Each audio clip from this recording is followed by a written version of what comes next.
Lincoln Public Schools broke a new record for their weekly COVID infections this academic year. It's nearly double the previous record. Channel 8's Ariana Martinez tells us it comes as LPS deals with a substitute teacher shortage. Ariana? Yes, Lincoln Public Schools reported 208 staff having to stay home. In fact, 101 staff tested positive for COVID since Sunday. In addition to that, there is a substitute teacher shortage. It's serious enough that they were unable to schedule an interview with us today because the people who would normally do the interview were actually in the classroom substitute teaching. To make up for the shortage, it's all hands on deck. Elementary schools are splitting kids up and, putting so many in classes. The specialists aren't doing necessarily the rotations. They're covering classes. High schools, middle schools, they take their plan periods and they cover. We had a list, and if it was your plan period, you rotated through, and that we always did that. We just do it a lot more now.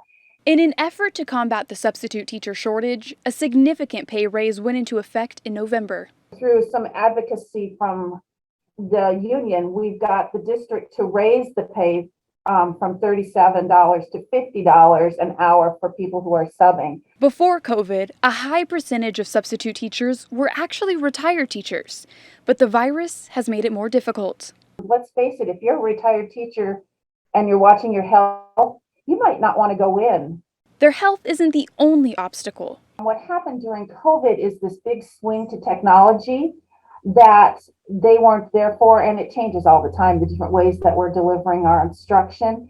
So they have to do training too for that. So for some people, it's not as comfortable when you've been retired for a couple of years and you're coming back in the classroom. Those studying to become a teacher are getting the chance to step in and help. Our student teachers that have been in there, they are subbing too. They're taking over a classroom, freeing up the supervising teacher to go to another classroom. The shortage of substitute teachers is something LPS has been dealing with for a while, so it's not necessarily new right now. And at least this school year, it's been all year long. If you are interested in becoming a substitute teacher, Deb Rasmussen suggests reaching out to your district.